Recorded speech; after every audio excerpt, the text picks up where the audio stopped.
استعرض التاريخ منذ بعثة محمد صلى الله عليه وسلم.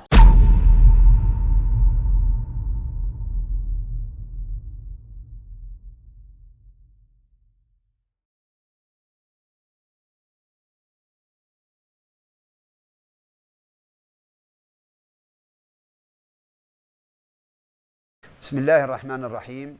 الحمد لله رب العالمین. بسم الله الرحمن الرحیم. ستایش بر الله پروردگار عالمیان را. درود و سلام بر سید پیغمبران محمد، عائله ایشان و تمام صحابگانشان. ما شما را با سلام اسلامی مبارکباد میگوییم. السلام علیکم و رحمت الله و برکاته. هذه القضية التي يرى الكثير. امروز ما میخواهیم معمای سرگومی آدمان را در تصور فقه و سیاست بررسی نماییم. بسیاری از آدمان و علما بر این نظرند که بین فقه و سیاست اختلاف وجود دارد، اما برای روشن شدن این مسئله فقه و سیاست را از دیدگاه اسلامی معین کردن لازم است.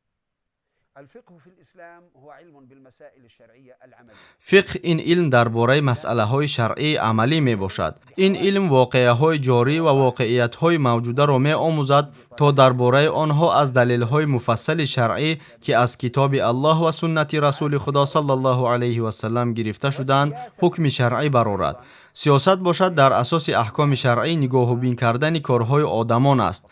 بنی اسرائیل را پیامبران اداره می‌کردند. حدیث مانند همین محمد صلی الله علیه و سلم موافقی وحی که به ایشان از جانب الله متعال نازل می‌شد بالای آدمان حاکمیت می‌راندند و کارهای آنها را نگاه و بین می‌کردند.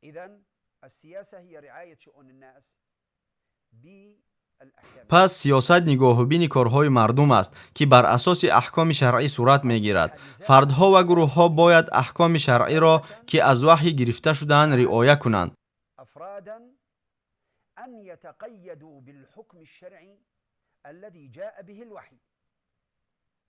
اذا الفرد يجب عليه ان يتقيد بالحكم الشرعي، الجماعه يجب عليها ان تتقيد بالحكم الشرعي، الدولة يجب عليها أن تتقيد بالأحكام الشرعية. به همین طریق دولت هم باید احکام شرعی را رعایت کند، چون می‌خواهد مناسبت‌های بین آدمان را با احکام الله متعال تنظیم کند.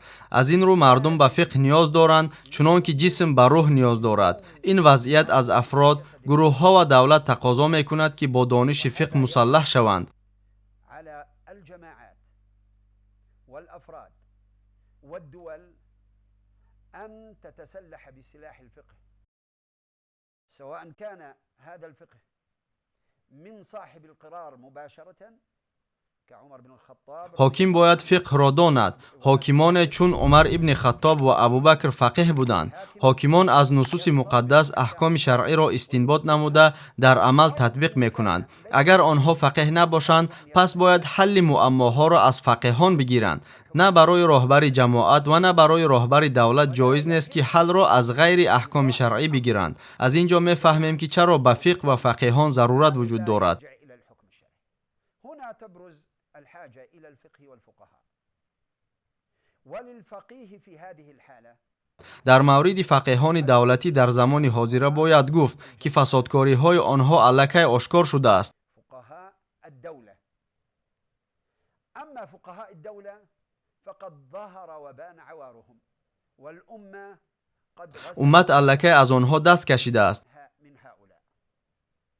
يعني بالأمس فقيه من المسلمين في روسيا يفتي ويعطي. دیروز یکی از فقیهان روسیه فتوا داده با این به روسیه اجازت گلوله باران کردن سوریه را داد. چون این فتواها را از منصبداران دولتی بسیار دیده ایم. موظفي الدولة في هذا الجانب.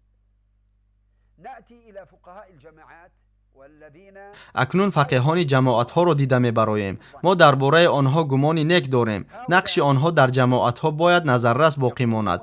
اگر آنها در جماعت ها وظیفه های راهبر کننده داشته باشند پس هنگام حل مشکلات باید احکام شرعی را پیروی نمایند که از دلیل های شرعی استنباط شده‌اند. اگر آنها مثل حاضر مقام راهبری را نداشته باشند پس باید در مورد عمل هایی که جماعتشان انجام می‌دهد موقع درست را اشغال نمایند.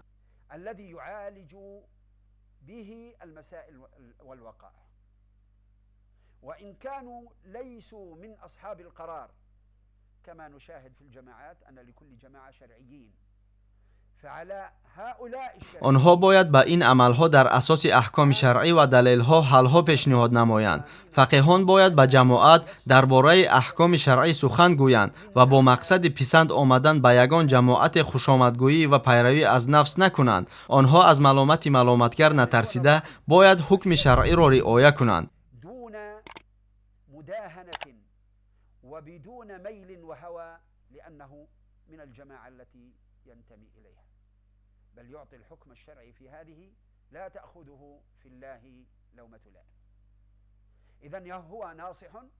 این فقیهان باید احکام الله متعال را در رابطه به حادثه های رخ داده رعایت کنند، دستور دهند و بیان نمایند. ولنا في خيار هذه الأمة في الماضي والحاضر.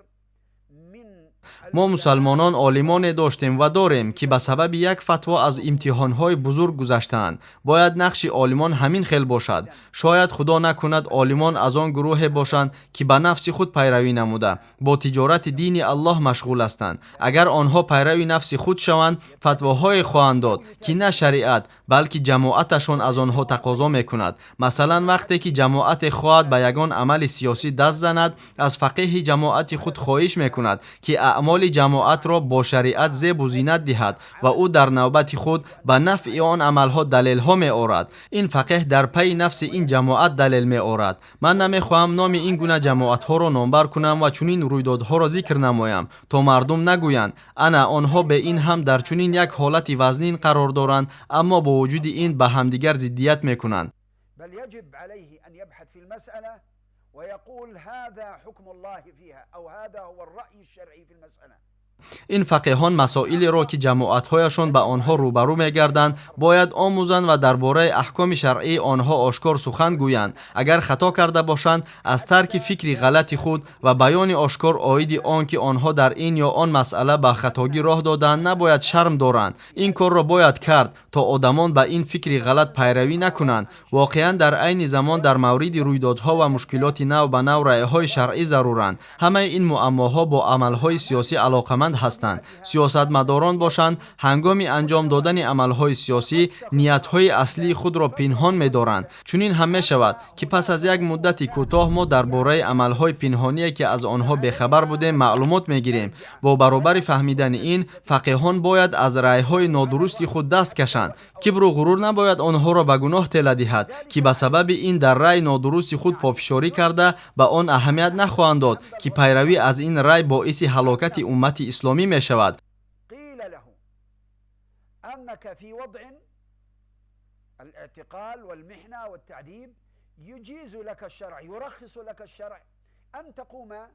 روایت می شود که به امام احمد گفتند چون در زندان و در حالت شکنجه قرار داری شریعت به تو اجازت داده است که به لفظهای توریه یعنی عباره هایی که یک چند معنا احتمال دارند رو آری. او الله رحمتش کند به آنها چی گفت؟ گفت میترسم که مرد سواره اسب شده با این سخنان به نزد مردم روانه شود و به آنها گوید امام احمد به ما چنین فتوا داده است و با این کار آنچه را که در دین وجود ندارد داخل آن گرداند. بنابراین فقیهان باید درک کنند که الله متعال از هر فتوای دادهشان از ایشان سوال خواهد کرد. عملهای آنها عاقبت‌های خیلی خطرناک دارند. ما فتواهای آنها را نه برای آن می آموزیم که با آنها در دادگاه مناقشه بریم. ما تنها به اعمال آنها بها می دهیم و می گوییم فلان عمل خلاف شریعت و خیانت به الله و رسول خدا صلی الله علیه و سلم است. برای ما جایز نیست که به آنها خوشامد گوییم. به آن زن توجه کنید که به حضرت عمر رضی الله عنه گفت از الله بترس. درباره این سخنان الله متعال چی می گویی؟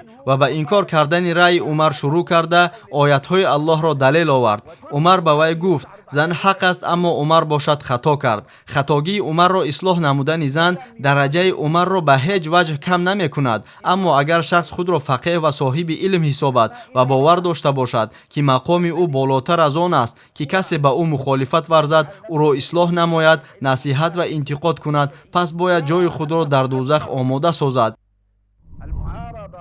والتصويب والإرشاد والتوجيه والانتقاد فليتبوأ مقعده. аз аллоҳи мутаол мепурсем ки ба мо фаҳмиши динро ато намояд. ин масъалае ки ман зикр кардам аҳамияти бузург дорад. вай амонате аст ки мусалмонон аз он масъуланд. як фатво метавонад умматро нобуд кунад. фатвоҳои зиёде бароварда шуданд ки хиёнатҳоро рӯпӯш мекунанд ва лоиҳаҳои сиёсии кофиронро пеш мебаранд.